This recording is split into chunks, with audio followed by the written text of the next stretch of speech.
Let's be honest. Buying a car today feels like playing deal or no deal with your entire financial future.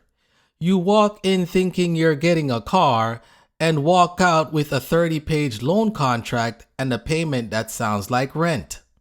But how do you actually know what price car you can afford? Because everyone's got a different rule.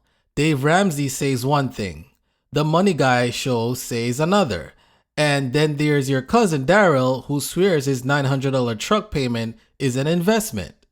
Let's settle this once and for all, because the wrong car payment can quietly destroy your wealth, but the right one can get you where you need to go without wrecking your finances. So let's start with the financial avengers of car buying advice. Sounds like a movie title, right? Dave Ramsey, Mr. Debt is the Enemy himself, says if you can't pay cash, you can't afford it. Period. He recommends buying a car that's no more than half your annual income and preferably something you can pay for in cash. Then you have the Money Guy show with Brian Preston and Bo Hansen who say keep your car under 20% of your annual gross income if it's a luxury purchase and under 8% if it's just for transportation. They also remind people that your car is a depreciating asset. It's literally worthless the moment you drive it off the lot. So don't tie up too much money in something that's losing value faster than a crypto meme coin in 2002. And then there's the legendary saying that floats around financial circles. If you can't buy it 3 times over in cash, you can't afford it. Yeah, that one hurts a little.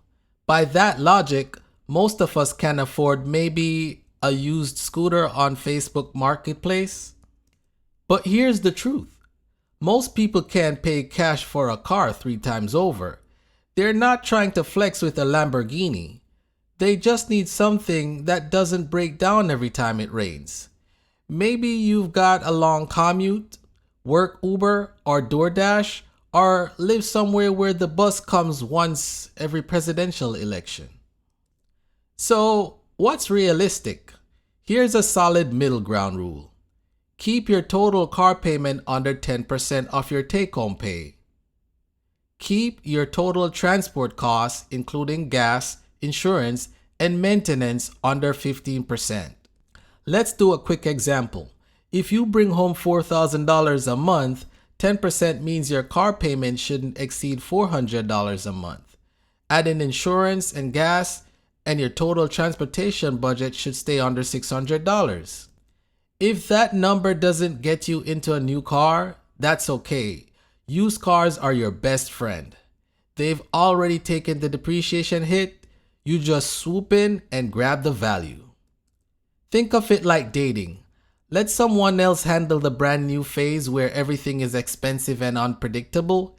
You come in when it's still in great shape, but just a little bit more experienced.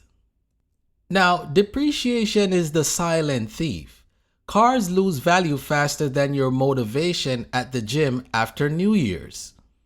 In the first year, the average new car loses 20 to 30% of its value. By year 5, it's lost about 60%.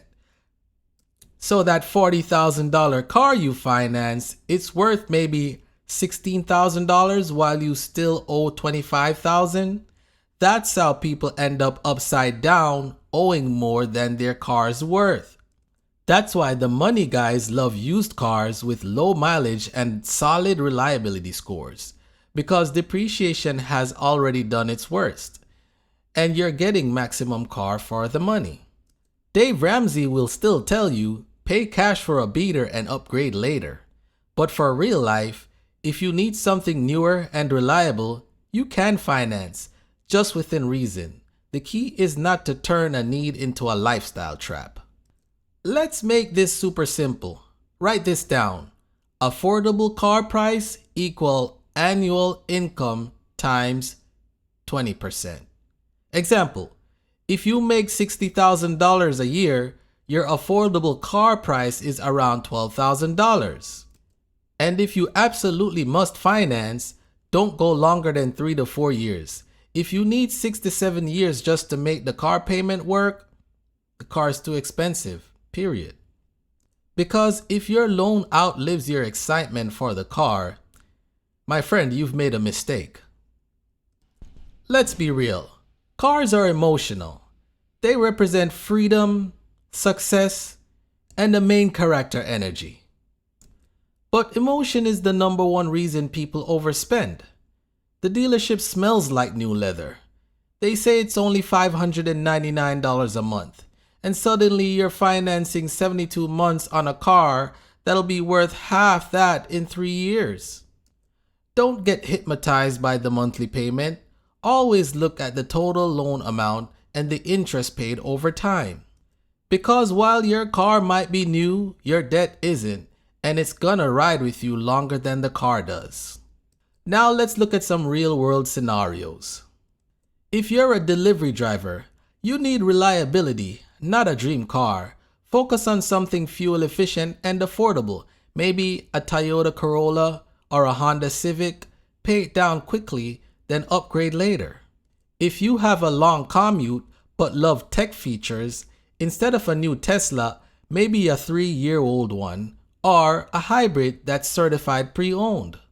If you're rebuilding credit, okay, maybe finance something modest while building history, but don't stretch your budget just to look like you're doing well. Remember, financial flexing is temporary. Financial freedom is forever. So here's the takeaway. If you can buy the car cash 3 times over, great, go ahead. If you can't, aim for under 10% of your take-home pay and buy something that fits your life, not your ego. Because cars are supposed to get you to work, not to be the reason you need to work overtime. Now, the real question is, if your car payment disappeared tomorrow, how much wealth could you build instead? Disclaimer: this video is not financial advice. It's for educational and motivational purposes only.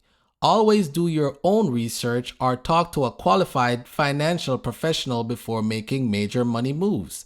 My goal is simply to help you think smarter, spend wiser, and keep more of your hard-earned cash on the road to financial freedom. Now, if you want to support the channel, follow the link buymeacoffee.com/The Financial Watchman. Even financial wisdom runs better on caffeine. This is your Financial Watchman, and I'm signing out. Bye-bye, y'all.